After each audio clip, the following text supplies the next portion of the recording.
The opinions expressed in the following program are those of the participants and do not necessarily reflect those of Rogers nor Rogers TV.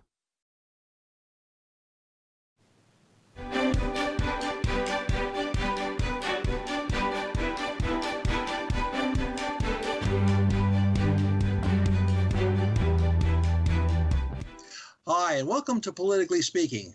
I'm David Shearman. Welcome back to a new season. And my first guest this year is Alex Ruff, the MP for Bruce Grey Owen Sound. But he's got some new portfolios that he's working on, and we're going to talk about that and a whole lot more. Alex, welcome. Good to have you here. Thanks so much for having me, David. Now, as we're taping this, you've just come out of the first caucus meeting with your colleagues in the Conservative Party, the opposition party. We did allow you to get a short break for lunch. Much appreciated. But that must have been an interesting experience because you've got a new leader who was a member of caucus before, and kind of like turning the page, isn't it? It is. I mean, but at the same time, I think it's a continuation of all the hard work that the previous team was doing and everything that we were doing as per what the electorate, put us in power, or not put us in power, but, elected us to do, which in this case, us being in the official opposition, is to hold the government to account, look at the legislation, make sure the legislation that's coming forth is the best legislation possible for all Canadians. And now we do have a new leader, and I think everybody's sort of pumped up. It's that feeling almost like, with back to school, that there is a huge desire and a sense of optimism in a lot of ways from at least those of us in the Conservative Party to get back to work fully in Parliament. And hopefully we're going to see that happen here in the next couple of weeks. It's funny because we're doing this on Skype. We're not doing this face to face, but even through Skype, I sense your energy and your excitement and your. Let's face it. It was you sound pumped. Well, I am pumped. I'm excited to be back in the House. It's been an interesting spring, obviously, for everybody as the country dealt and the world dealt with this global pandemic with COVID-19. And so there was some special measures obviously adopted in the House with the special committee for a number of months. Then we did have we were scheduled to have 4 accountability sessions this summer. Unfortunately, the Prime Minister chose to prorogue Parliament and shut that down, so we missed that last session. So I think everybody's keen to get back here on the 23rd and get back to sort of normal Parliament or whatever. We'll see that looks like. But I think with the economy starting to reopen, schools going back, I think there's going to be a greater desire by all parliamentarians across all the parties to sort of return to some level of normality. Now, when you talked about returning to normality before, in our last conversation, there was a lot of, there were a lot of measures in place to protect parliamentarians and to reduce the transmission of COVID. And will you be coming back in the full House, or will you be spaced, or will you be part online, part in person? What's the plan for the? That's a great question that we're eagerly awaiting some indications from the government. They haven't yet really provided that. I know the new House leader and the new Chief Whip, both Gerard Deltel and Blake Richards, the 2 individuals now appointed to those positions, we're expecting additional feedback from the government today. Or maybe, by tomorrow morning at the latest on some indications. Obviously, the Speaker had released something a couple, maybe a month or 2 ago now. It's hard, time's kind of just warped here, is with respect to the numbers. So even though with the reduced quorum that all parties had agreed to back in March, to 50 being in the House, the Speaker has indicated we can safely put 86 into the chamber with the respect and the physical distancing and health protocols that have been put in place. And again, those are the same protocols we followed today under the direction of the House of Commons administration to do this. And so we successfully ran a great caucus meeting today national level caucus meeting with those increased numbers in the Sir John A. Macdonald building, but and then with the extra overflow in a couple different rooms, or those MPs that couldn't make the trip to Ottawa, they were able to Zoom in, and we did it. So it was a bit of a hybrid model that we conducted ourselves in, but the vast majority of our 121 person caucus were in person in Ottawa today. And it was just, I think you could sense that optimism and sense of, get up and go and energy, I guess, from the group, because it's when I think it's the same as any business or any sort of social interaction. With that lack of social interaction has had a huge impact. And I mean, I've talked to teachers locally, even though, education falls under the provincial jurisdiction, but the strain and stress that's been on our students for the last number of months due to that lack of social interaction, especially with the teenagers. So there's the mental health aspect of just getting together and being able to interact a little bit while respecting all the necessary health protocols.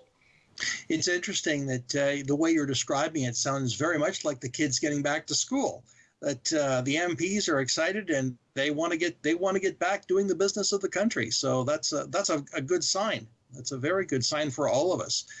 I want to go back a little bit in time if we can, Alex, because don't worry, we'll come back to the House of Commons stuff a little later in the program.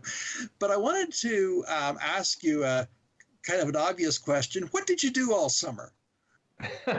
Well, we kind of continued on as per normal. I was in the constituency pretty much throughout the whole summer.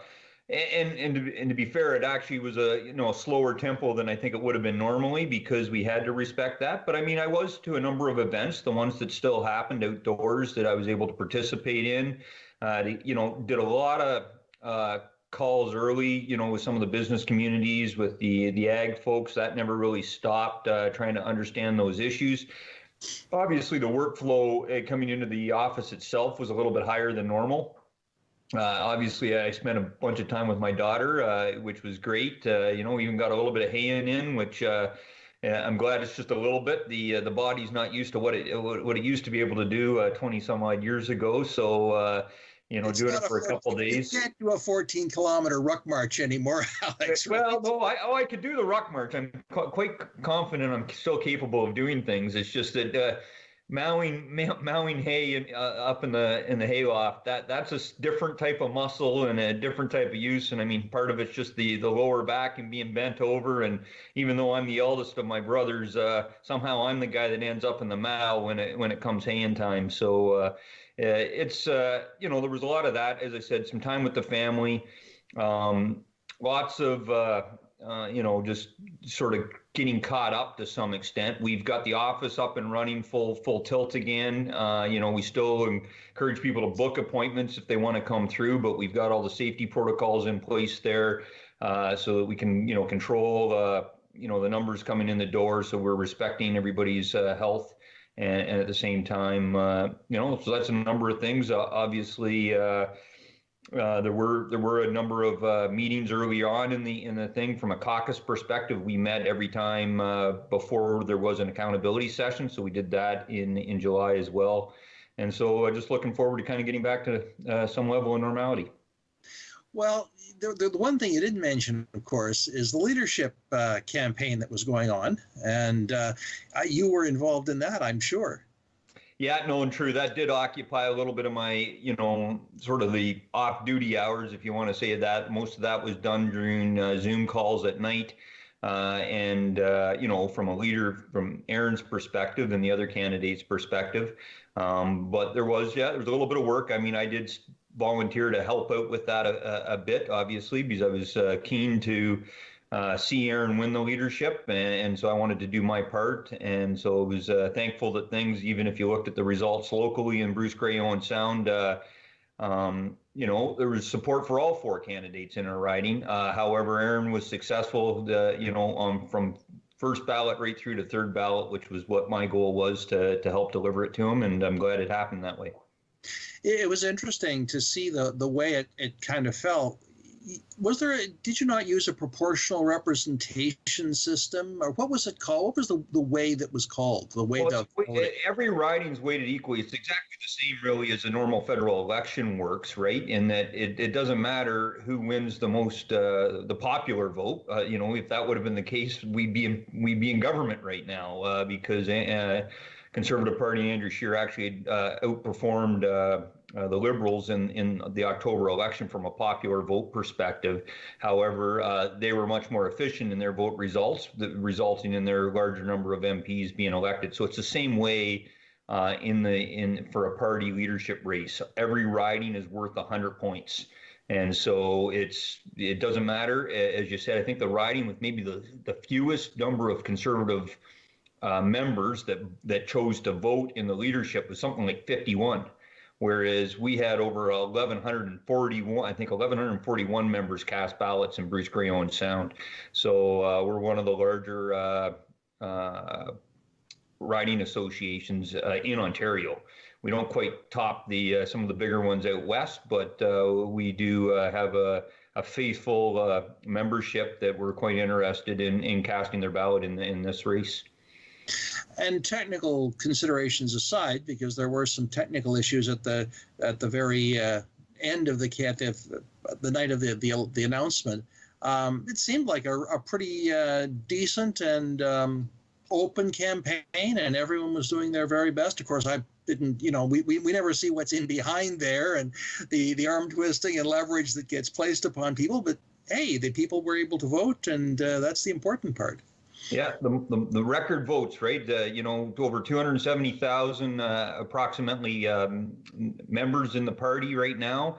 Over 160,000 or almost 170,000, can't remember the exact number anymore, cast the ballots, the most that's been cast for any political party in the history of Canada in a leadership race. So that's something to, gives us optimism in our party that, that interest and more people are interested in the Conservative movement. So that's always good. And as you said, it's like any leadership race, no matter the party, there's always a little bit of divisiveness or that comes out during that. And I'm just so impressed at not only Aaron's leadership over the last couple of weeks, but all the campaign teams in the different camps, that they recognize the need for, to bring everything back together and work as a unified front. And that's been the most impressive part of it. And I'd suggest for any Canadians out there, if they didn't get a chance to listen to Aaron's victory speech, I'm fortunate enough from my military background to have been exposed to a number of very inspirational leaders and heard some pretty, exciting, inspiring speeches in my lifetime. And I was actually shocked, and I've known Aaron for over 25 years, on just the caliber of that speech he delivered after 1 a.m. in the morning, or early on that Monday morning. So it's worthwhile. I think he did shed a lot of positivity and inspiration, and a great message for all Canada. Yeah, I think that if somebody wants to go and listen to that, I'm sure that's available somewhere on the internet by just searching his under his name or Conservative Party. Somebody's got it archived somewhere. It's all over YouTube. It's the first thing that'll pop up if you Google Aaron O'Toole victory speech. There you go. Now, as you move through the campaign, it has culminated, and now we've got, what shall I say, the page has been turned, to use another metaphor. But tell us about Aaron O'Toole. You've spoken very highly of him. You were classmates at RMC, I believe. So, tell people about Aaron O'Toole, because we've got to get to know him. Yeah, absolutely. So, that's actually, I think, how he opened his speech pretty much. Good morning. My name's Aaron O'Toole. So we weren't classmates. He was a couple years ahead of me at military college, but we were in what we call sister squadrons. I was in 2 squadrons, he was 3 squadrons. So we shared the same building for those my first 2 years at the college. So no, Aaron did he did 12 years in uniform, 9 years in the Reg Force as a tactical Sea King navigator. So he participated in the Swiss air disaster down down on the East Coast. He's got that practical experience in the military, serving our country, and then he went to law school down on the East Coast, and then he's became a corporate lawyer. Done a lot of pro bono work with Indigenous communities up north with different organizations. He's one of the co-founders of True Patriot Love, which is the largest military sort of supporter nonprofit charity out there now. So he's been an individual that's been dedicated to doing what he can to serve Canada, and at the same time, he's just an average, he grew up in a very much a blue-collared family. His father had worked in the automotive industry with GM, and so he grew up down in the Oshawa area after although he was born in Montreal. And then since then, his father he's following a bit in his father's footsteps. His father was actually a long-term member of provincial parliament here in Ontario. So he's got some interesting backgrounds, but I think really when you reach out to him or people listen to him, the thing that's going to most impress them is that Aaron's, there's substance to him, and he's authentic at the same time, and anybody can approach him and reach out to him. There's nothing fake about Aaron. Aaron is just who he is. I think he's a great leader.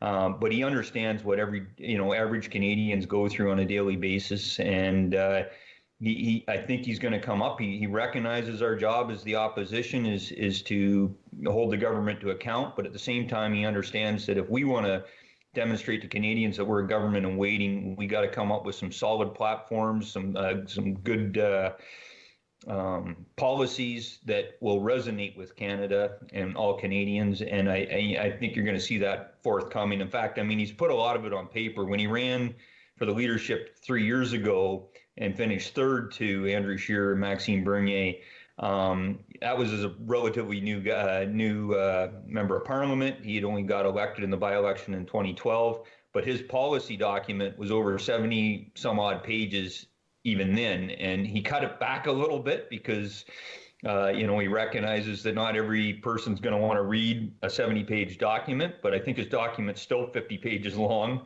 and it covers pretty much every issue out there. And again, so people should really just go to aaronotoole.ca/platform, and you can read what his platform was for the leadership campaign. That doesn't mean that's the identical platform word for word that the party would run on in a national campaign, because again, the other great thing about Aaron listens to people. He listens to his own caucus. He's going to listen to, more importantly, all Canadians, and he's not afraid to modify or change or evolve a platform or a policy or an idea based on good, solid feedback. So I think that's, those are some highlights about what I think about Aaron and why I'm quite happy and impressed to see him at the helm.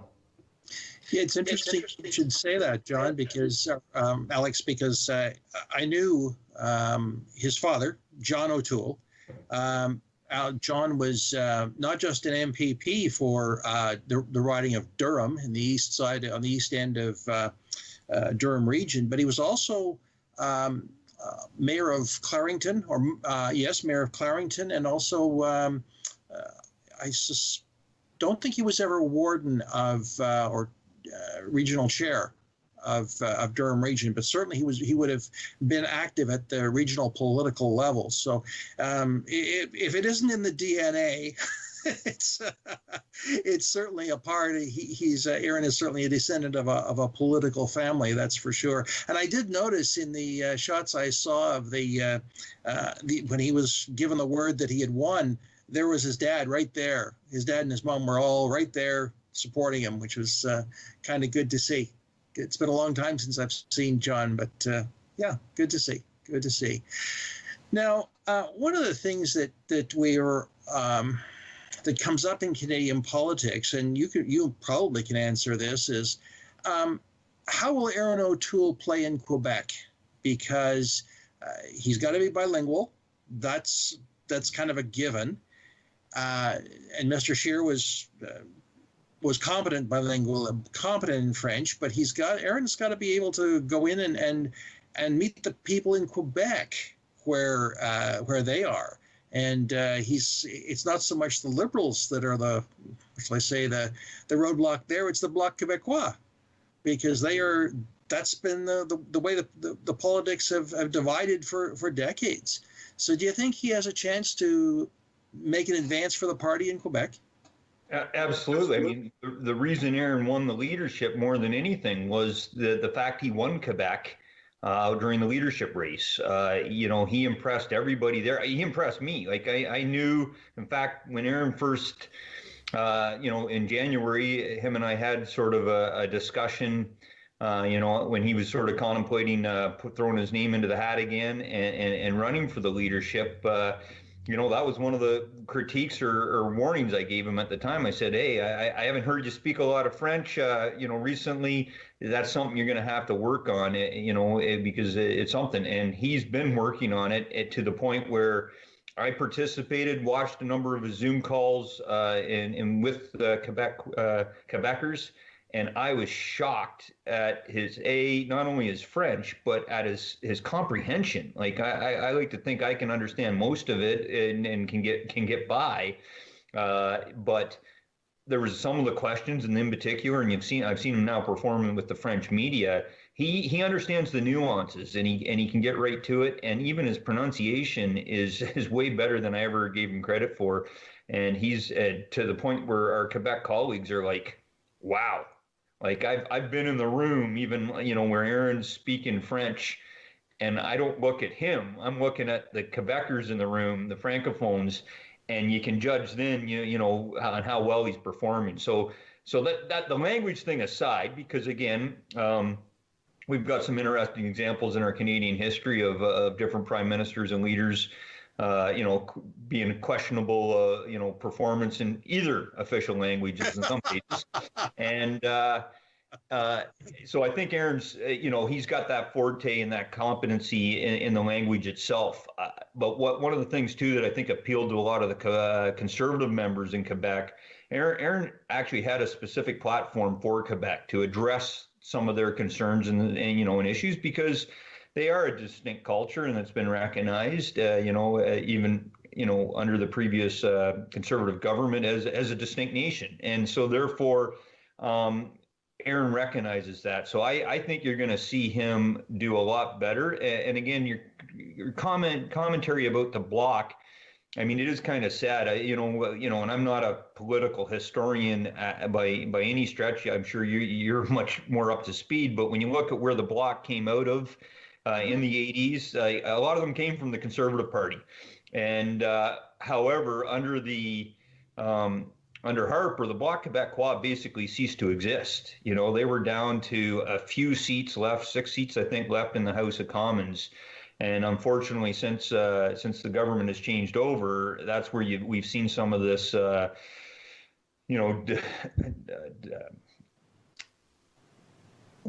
change, I'm trying to think, divisiveness, come into the country here a little bit, or in particular in Quebec and out west.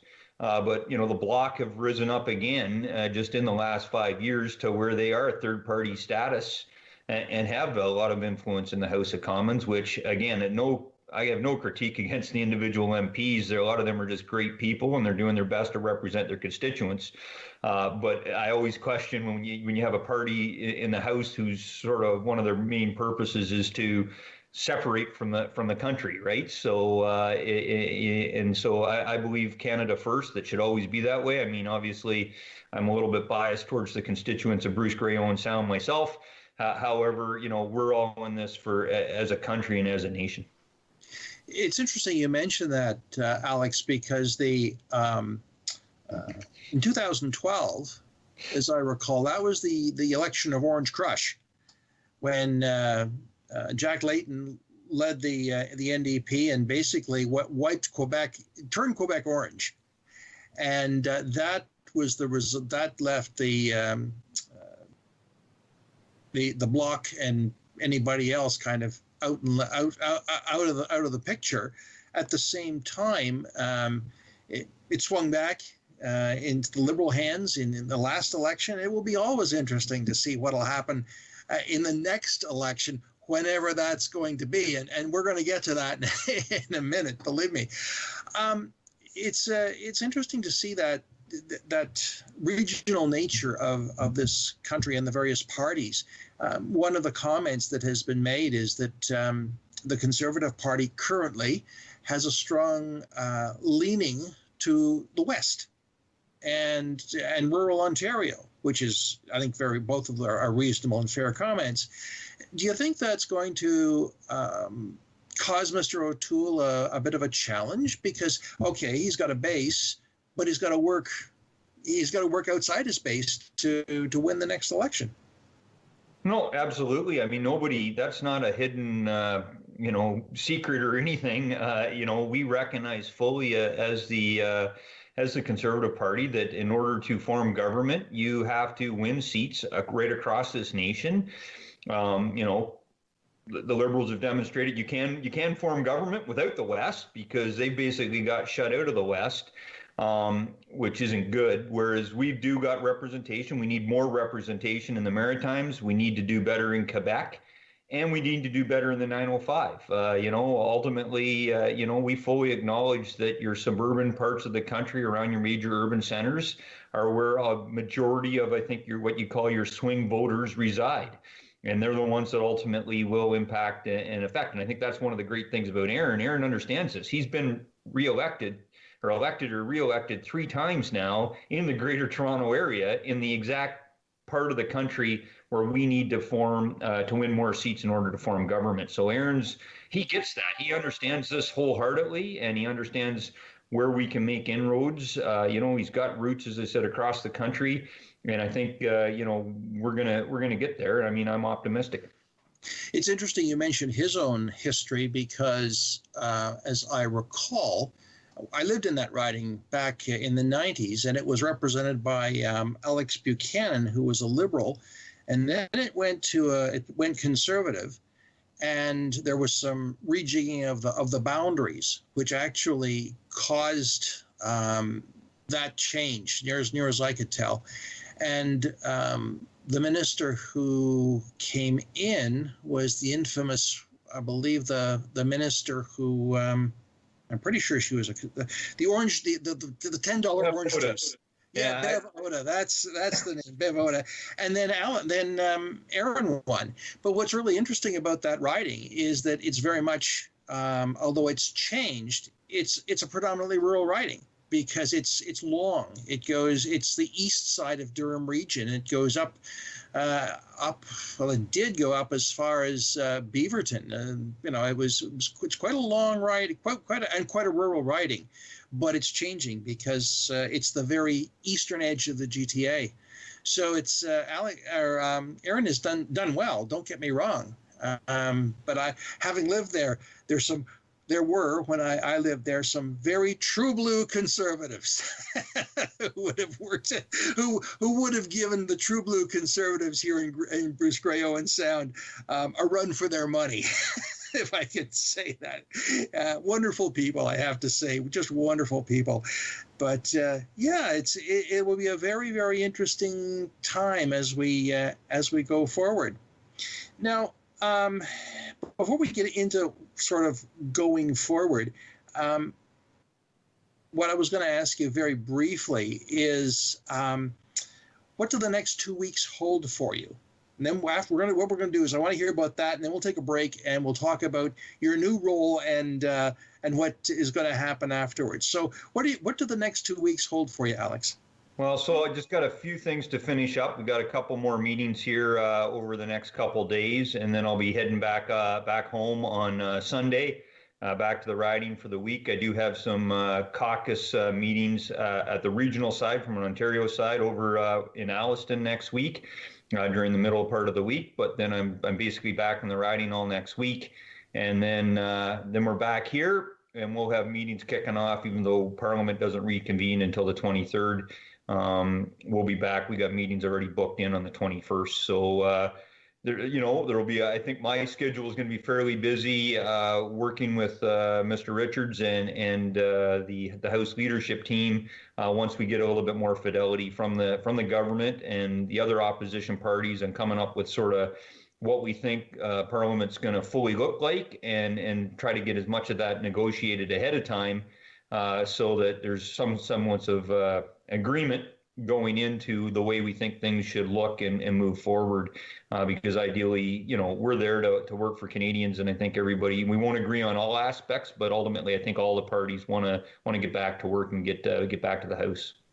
And that's a great segue into what we'll talk about after the break, Alex, because that is really where you are. You're right in the middle of that. But we're going to take a quick break, and we're going to come back with Politically Speaking. I'm David Shearman.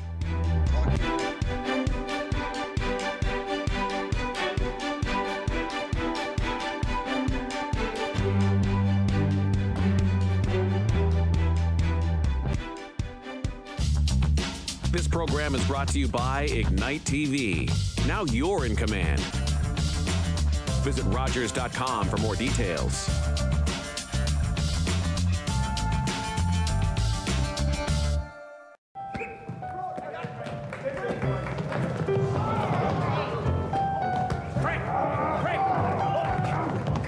No, Frank, don't carry it. Dribble it. Dribble it. Frank, dribble it. Frank, shoot. Is this some kind of Canadian joke, sir? I mean, I know you're the instructor and everything, but if we can't carry the ball, how can we get a decent shot at the peach basket? All right. Maybe we can allow a carry of a couple of steps. And Mr. Naismith, sir, it sure slows things down having to climb up here every time. Well, then let's cut the bottom out of the basket. Ah, but I need these baskets back.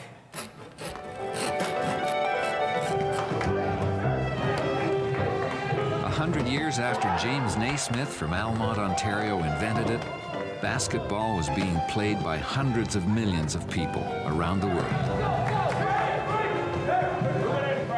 What kind of show do you want to see on Rogers TV? What interests you? Log on to rogerstv.com, fill out a show proposal, and tell us about your segment idea. We want to know what you want to see. Rogers TV, only on Rogers. The opinions expressed in the following program are those of the participants and do not necessarily reflect those of Rogers nor Rogers TV.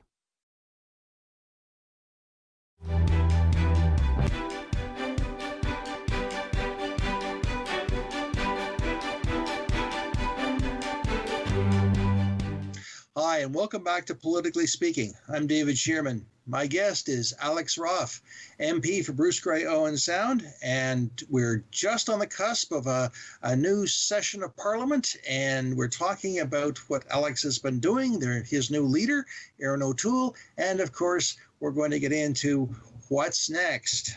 Alex, welcome back. Thanks again for having me, Dave. It's great to be here. Now, I hinted at the fact, and we've talked to I've pushed it back a bit, but you've got a brand new role in the House and with the party. If I can describe it, your title is Deputy Opposition Whip, but I thought it was really interesting when Erin O'Toole released the full document with the shadow cabinet. It's a lovely wall chart. I don't know whether there's a big wall chart version of it, but it's a wall chart. And of course, he's in the center, and below is the shadow cabinet, obviously. But above that is the House of Commons leadership team, and there you are in your position of Deputy Opposition Whip. If I read that correctly, it's kind of like a division between policy and operations. Is that a reasonable way of describing the two teams that he's got in place? Actually, I think it is a pretty good way to describe it. I never thought of it that way. I mean, I used the word operations myself in sort of describing my role when I was doing an interview, I think, with Bayshore Broadcasting there a week or two, I guess 2 weeks ago now. It's crazy how fast time goes. Actually, no, it was just last week. And that's the way it was described. Like, one of the descriptions was sort of what my role, or really my direct boss, i.e.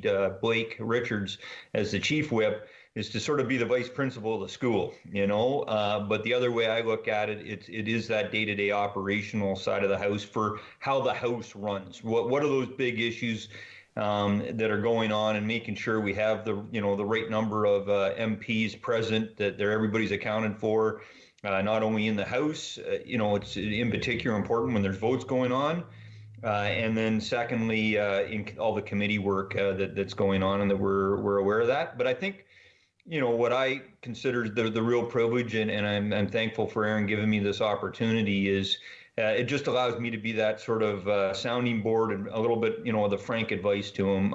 That's the one thing that I've told him from day one. And I mean, it wouldn't have mattered if he would have put me in this position or not.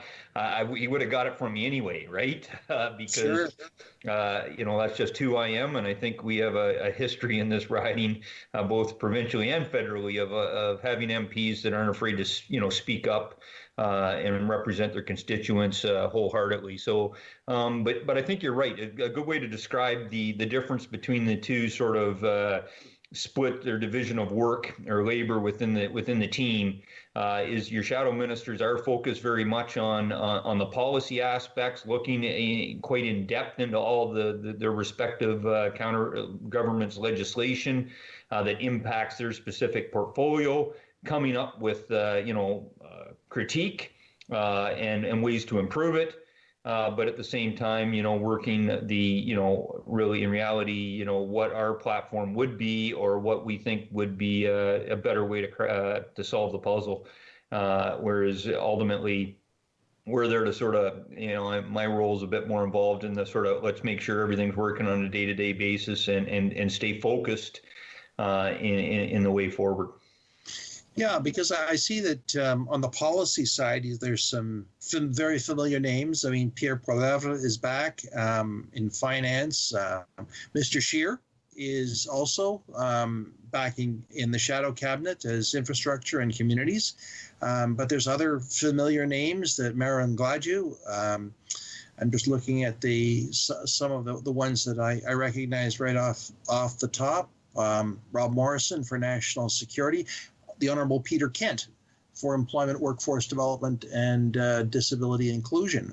That's another long-time member going back many years.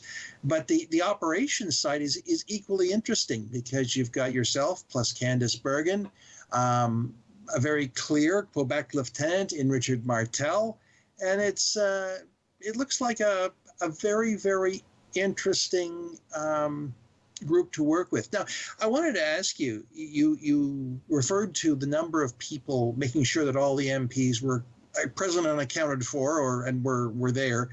But there's also, I understand, and my memory could be wrong, there's an agreement that you may be responsible for between the parties that, for example, if someone has to be away because they're sick or family emergency, there's a balance so that is there a correlation between if you have one that's on that has to be away or someone else there's an equality pairing. It's called pairing. Parity, yes. And so there's something unofficially that way. There's no current official agreements. That's the one thing when you prorogue.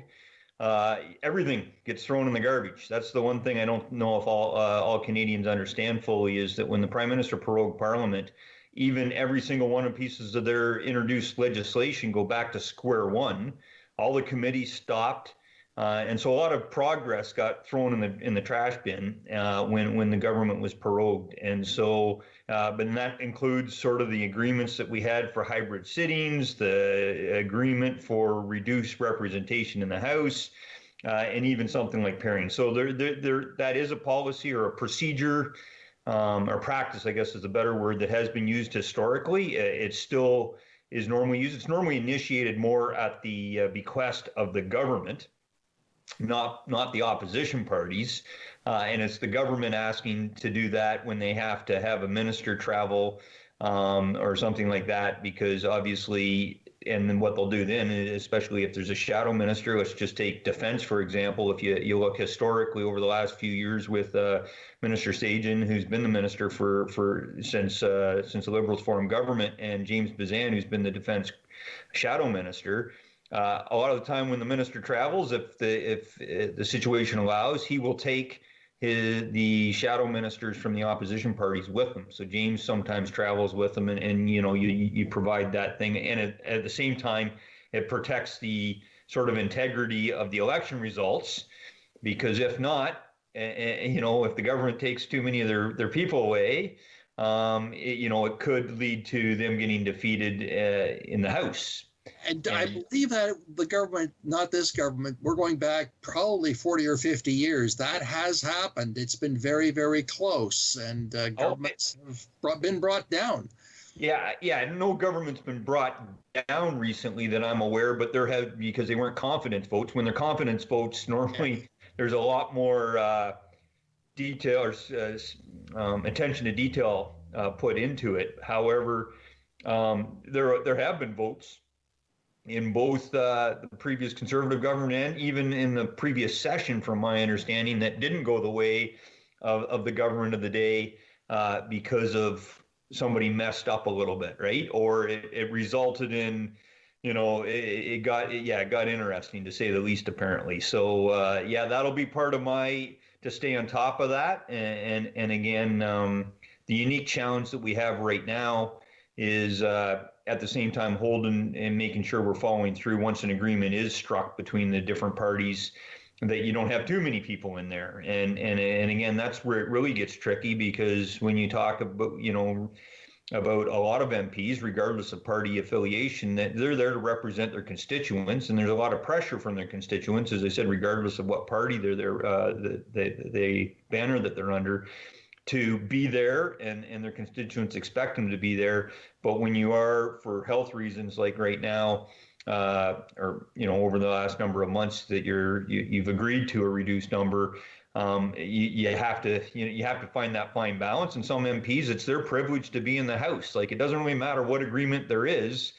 The House of Commons is a unique spot, and as an MP, you have been bestowed some very unique privileges, and nobody can stop you from being there, kind of deal. So the challenge is to work that and make people understand, encourage them to understand, the reasons why and the complexity. And again, to allow in the case now, Blake Richards, that, if he's the one that's made that agreement with the other parties, to be a person of his word and to respect that. And so, it's all about teamwork and working together. And I think that's the key thing that you'll see. And that's as I said earlier, what's most impressed me is just how quickly our whole team's very, very focused and unified on doing what's best for Canadians and getting refocused after the sort of the internal competition, for lack of better words, to now focus back on what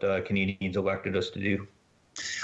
I suspect, Alex, you're going to find it's probably as complicated, if not more complicated, than having oversight and leadership of a battalion of troops. Well, it's a lot more nuanced for certain, and again, we have a chain of command within the Canadian Armed Forces, right, or within a battalion. So when you're the CO, I can remember it was a brand new second lieutenant up in 3 RCR, and the CO, for lack of better words, we thought he was God almost, right? Because what he said went, and I don't mean that in a derogatory sense at all. They were just it was impressive to see, and that's the way that the chain of command functions. We have a semi chain of command, I guess you could say, within a political party. However, ultimately, we're all there, and the people that we all work for is the people that elected us and our constituents. So ultimately, that's where it's a lot more nuanced, and you have to balance those sometimes competing interests, depending on the issue, right? Because there's some issues that are very regionally focused, and just because it's maybe something in a case in Bruce Grey Owen Sound that, hey, we really want to see this go forward, yet maybe it's not the best thing for Canada. It might be the best thing for our area of the country, but it's not necessarily the best thing, and that's always the fine balance. And then if that is the case, for an example that impacted us, then that's my job to explain to the constituents of the riding, to say, here's why this decision was made, or here's why we voted the way we voted, or I voted the way I voted. And ultimately, I have no issues. It's called being accountable. I challenge you. I challenge all the constituents of Bruce Grey Owen Sound to hold me to account. I'm a big believer in doing what you say you're going to do, and at the same time, the responsibility fully stops with me, right? I'm the one that was elected, and I have no problem accepting that responsibility and being held to account for it. One of the things you said earlier was the impact of COVID-19 on the community. Impact of COVID-19, it's obviously on the House of Commons. It's caused a huge amount of change in the way you do things. But stepping forward as the House comes back in a couple of weeks, do you think that we will see changes, not just operational changes in the way House does things, but will there be lessons learned?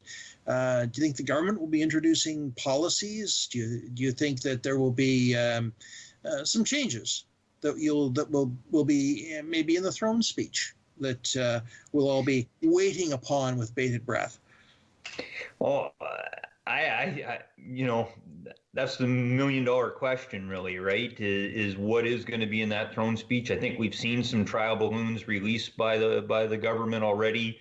That's been, either leaked to the media, and some of the stories that have been running, just how big of a deficit, are they going to run going forward? The $100 billion more dollars have been bandied around. That could be them just saying, hey, we're going to spend this much. This is how much more money we're going to run, and then when it comes out, this speech from the throne may only have $40 billion additional spending. So, and then it'll be like, oh, all right, see, it can't be that. It's not that bad. We're only spending another $40 billion.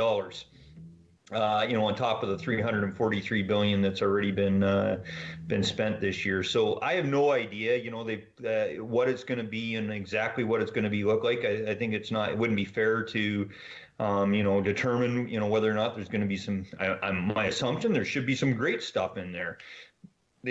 My other assumption is there's going to be some parts in there that philosophically I will be personally opposed to, and that my party will be opposed to. But to be fair to them, let's wait and see what they put forth. It's still a few weeks, a couple of weeks at least here before that's going to be released. And again, as Aaron's clearly stated, I mean, that's the job. We're there to work for Canadians and make the best legislation go forward. So it'll be interesting to see what kind of policies they bring forward and what they're looking to do.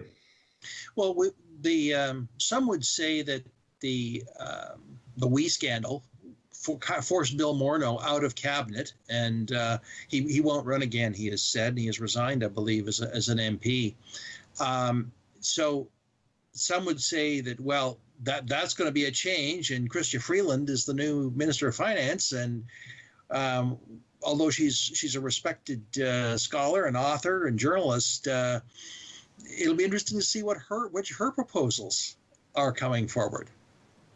No, absolutely. As you said, she's to give her credit, she's obviously hasn't been tarnished with the same brush as some of these scandals. Although, interesting enough, when you mentioned the WE scandal, she was chairing the cabinet committee, the special COVID government committee that made the decisions on awarding that contract to the WE Charity Foundation, which was that new third organization of WE that was stood up with that. So again, I think that's, personally, that's what bothers me a little bit, is some of the hypocrisy that's come out of the government, and, hey, kudos to them when they won in 2015 on running on being an open, transparent government that will never, ever prorogue Parliament.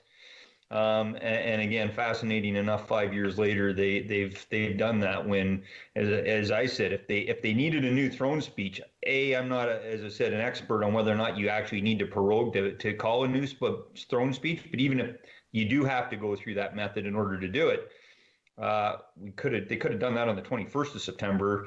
Prorogued it for 48 hours and had us all back on the 23rd. So I don't quite buy the sandwich that they've been feeding us over the last few weeks. Well, the British parliamentary system is they are, of course, we both are Westminster systems, but when the House is prorogued in England, it is only for a week, and you come back with a speech. Canada has always had a longer term for whatever reason, and I haven't done any delving into it, but we do have a practice of a longer term for for proroguing the Parliament. And, one way or the other, we'll get something new, and people will have a choice. Well, I don't know if they'll have a choice. I mean, proroguing Parliament doesn't mean that there's going to be a federal election. I mean, I'm hopeful that there's not, right? Because I don't think right now there's too many unknowns. And as much as I fundamentally am not super happy with the current leadership of the government, I don't think that should be what we should be focused on right now. We should be focused on Canadians and bringing forth the best legislation possible. And so, interesting enough to, on proroguing, it was this current government that brought forth, in the previous session, brought forth the necessity for them to actually, within, I think, 20 sitting days, to provide a written explanation to Canadians publicly why they prorogue Parliament. I'm pretty sure it's public. I know it has to come to the House anyway, but I'm pretty sure it's a public document as well. So it'll be interesting to see how they rationalize why it was necessary to prorogue. So, and as you said, we'll see what they come. I mean, you can't. I agree that the situation's fundamentally changed from the election last fall, and so refocusing is absolutely possible. I just think there was lots of ways they could have done that without necessarily proroguing. And it was even more frustrating when 2 days after they prorogued, they brought forth another $37 billion worth of legislation to help Canadians that they've now can't introduce because they prorogued until after we reconvene and kind of go through this and meanwhile, some of the benefits that are tied to that new legislation and tied to CERB, tied to this new, I think, Canadian or Canada recovery benefit and enhanced EI, is that they can't, the current suite of programs ends at the end of September, so they're not even going to be able to technically get it through. So to me, it's a little bit like holding almost threatening us opposition parties to say, hey, if you need to do this, otherwise this legislation won't go through, because if we fall and we got to go to the election, none of that will get passed, because obviously Parliament will be dissolved. So, I've never been a big fan, regardless of who's in government, of the political games. Let's just focus on doing our best to support and represent Canadians. I share your lack of desire for a December election, or a November or December election. That's and particularly in the midst of a pandemic. That's we will see what happens. We may end up there, but winter elections, having been through a few over the years, they're no fun at all. And we'll just have to wait and see, I guess, Alex. So you're going back to the House. You'll be back in the House a few days before, in Ottawa, a few days before the House reconvenes. And you'll be going through the ceremony of the speech from the throne and all that pomp and circumstance and stuff. And you all wear your best bib and tucker, and the Supreme Court justices wear their ermine robes, and the Governor General does her thing, and away we go. Yeah, it's going to be fascinating to see what it looks like in this COVID environment, because obviously, unlike the throne speech last October or November, I guess, whenever it was, I guess it was November before it was actually delivered. We were all jammed in there. I mean, not everybody could even fit because of obviously the Senate being in a temporary new location as well. So it just wasn't, I was jammed in the back corner, kind of deal in behind, not even in the actual Senate chamber. So you could kind of watch it. You were there, but, whereas now I think the vast majority of it will be done with a very reduced representation from the House of Commons side of the House. And we'll see how it all plays out, right? So yeah, that's lots more to be sort of figured out and within the respective administration staffs of both the House of Commons and the Senate. Yes, and it will be, and what shall I say, not just an important moment in history. It'll be an important moment just in Parliament, simply because we've never been in COVID before. This is all a new way of being government. And for yourself as whip, you've got not just the traditional and historic role of the whip, but you've also got, as part of the operations team, how do you navigate the House in this very different time?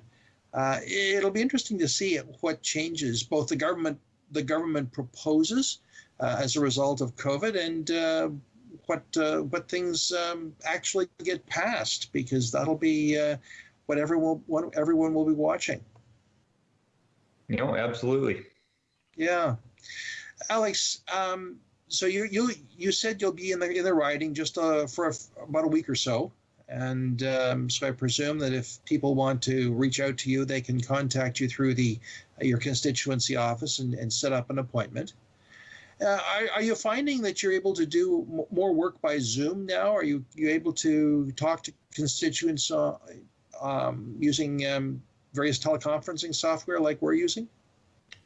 For the groups, right? The Chamber of Commerce's, the beef farmers, any of those type municipalities. I'm fortunate enough. I listen in and more as just to listen to get a feel for it with the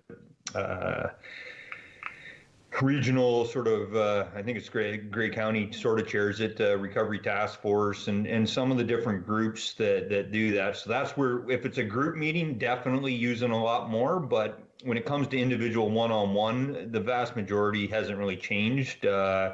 It's still majority sort of either email or personal phone calls. And there are the occasional person that wants to come in, and we do face-to-face. As I said, we set up the office, and it's big enough that we can keep our distance, wear a mask, and have that safe conversation, interaction. And the staff are all set up, so we're only one constituent into the office at a time. We spray her down before the next constituent is coming in. So we've got all those measures put in place, and I'm hopeful. I mean, it's one of the questions I'm actually going to follow up here with the government and Service Canada is something I've been asking for a while now, including I think the very first time I was in the House in April, and I recognized how do we help out those Canadians that have limited internet and limited phone access, and in the most vulnerable in a lot of cases that can't afford to sit on hold for days on end because they only have a cell phone and they have limited minutes and they can't be on hold. I said, what is their plan to reopen Service Canada offices for, and in a safe manner? And I think the last time I stood up in June was I even volunteered to help them. I'll go put in their plexiglass for them if they want me to. It's not that hard to put in that stuff. We've got to go, but I wanted to thank you again for your time today on Politically Speaking, and we'll be talking again. Hopefully, best wishes in the next session of Parliament. Thanks so much, David. And thank you, friends. I'm David Shearman. My guest has been Alex Ruff, MP for Bruce Grey, Owen Sound. Take care. We'll talk to you again.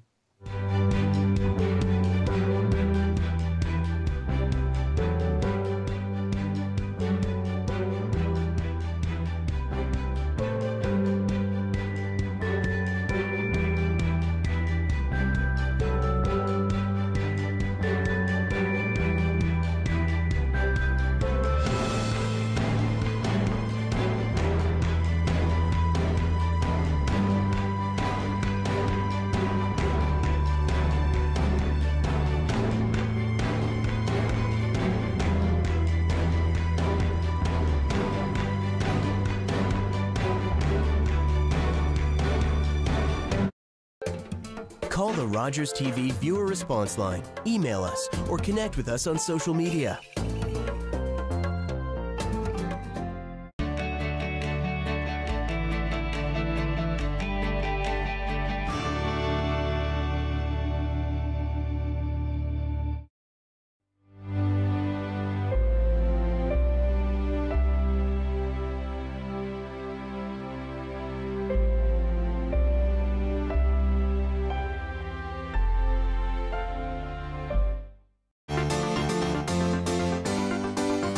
Is fine spending $400 on footballs, but not with sending